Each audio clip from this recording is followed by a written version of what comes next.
How Islam shaped Europe in late antiquity, the religion divided the Mediterranean world into two now. It is reshaping the continent by or not Robert D. Kaplan. Europe was fundamentally defined by Islam, and Islam is redefining it now. For centuries during early and middle antiquity, Europe referred to the world surrounding the Mediterranean, known as Mare Nostrum Arsi, as the Romans famously called it. This included North Africa. Indeed, in the early 5th century AD, when St. Augustine lived in what is today Algeria, North Africa was as much a center of Christianity as Italy or Greece.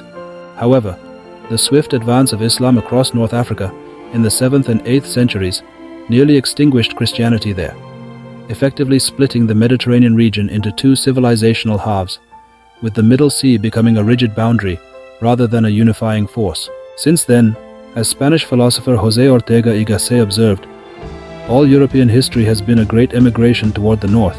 After the collapse of the Roman Empire, this northward migration saw the Germanic peoples, the Goths, Vandals, Franks, and Lombards, forge the roots of Western civilization, with the classical legacy of Greece and Rome to be rediscovered only much later.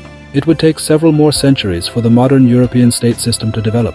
Gradually, however, feudalism, which thrived on consensual exchange, moved toward individualism rather than absolutism, paving the way for early modern empires and eventually nationalism and democracy.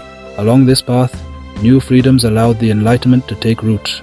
In summary, the West emerged in Northern Europe, albeit in a slow and complex manner, primarily after Islam had divided the Mediterranean world. Islam did much more than geographically define Europe, however. Dennis Hay, a British historian, explained in his brilliant yet obscure book published in 1957, Europe, the emergence of an idea, that European unity began with the concept, exemplified by the Song of Roland, of Christendom in inevitable opposition to Islam, a concept that culminated in the Crusades.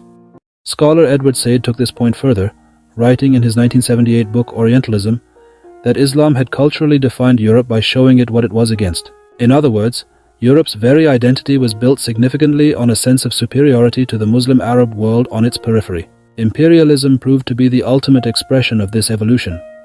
Early modern Europe, starting with Napoleon, conquered the Middle East and then dispatched scholars and diplomats to study Islamic civilization, classifying it as something beautiful, fascinating, and most crucially inferior. Now, a classical geography is reasserting itself, as terrorism and migration reunite North Africa and the Levant with Europe. In the post-colonial era, Europe's sense of cultural preeminence was bolstered by the new police states of North Africa and the Levant. With these dictatorships holding their peoples prisoner within secure borders artificially drawn by European colonial agents, Europeans could lecture Arabs about human rights without worrying about the possibility of messy democratic experiments that could lead to significant migration. Precisely because the Arabs lacked human rights, Europeans felt both superior to and secure from them. Islam is now helping to undo what it once helped to create. A classical geography is organically reasserting itself, as the forces of terrorism and human migration reunite the Mediterranean basin, including North Africa and the Levant with Europe. The continent has absorbed other groups before, of course. In fact, Europe has been dramatically affected by demographic eruptions from the east.